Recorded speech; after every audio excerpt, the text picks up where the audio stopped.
Hello, good morning Tropa in Trips. Nandito tayo sa Beverly Hills Hilton Hotel. Alright. Mayroon ako interview ngayon. Kasama natin sa business, kasama natin sa US trip. Sikat na sikat sa AIM Global. Isa siyang police officer pero ginawa niya business at ngayon very successful at nakasama namin sa US. First time niya ngayon sa US. Please welcome Mr. Kit. Yeah. Hi Kit, kumusta pare? Hello guys, good morning. Bali, share lang ng konti about sa experience mo din sa Amerika.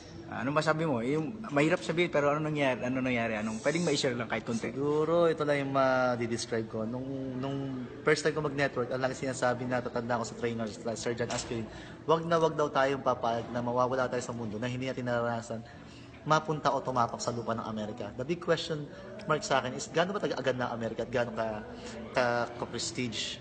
Like, this is my second time na mapunta ng US. My first time, sobrang baliw na baliw talaga ako. So akala ko pag second time is ganun ulit, pero hindi eh.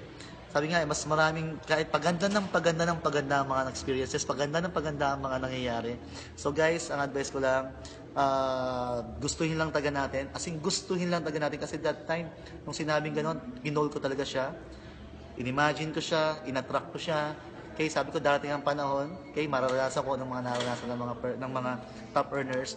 Good thing enough guys, kung ano yung sinasabi nila, sumunod lang talaga tayo, mangyayari.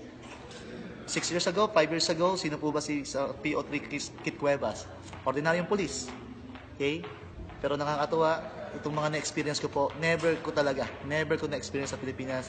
At ang malupit po, okay, marami akong mga kasamahan na hindi rin naranasan to. So guys, makinig tayo. Kailangan lalo ako nga, tanong sa mga uplines po natin, kay Roy, kay Joseph. Makinig lang tayo. Bakit? Okay? Sila ang mag-lead sa atin kung ano yung gusto natin mangyari. Okay? At kung ano nangyayari sa amin, doon din po kayo pupunta. Ayuda! Grabe. So, bye-bye pare. Sabi mo lang, happy networking. Happy networking to all guys. Bye-bye. Hasta la vista.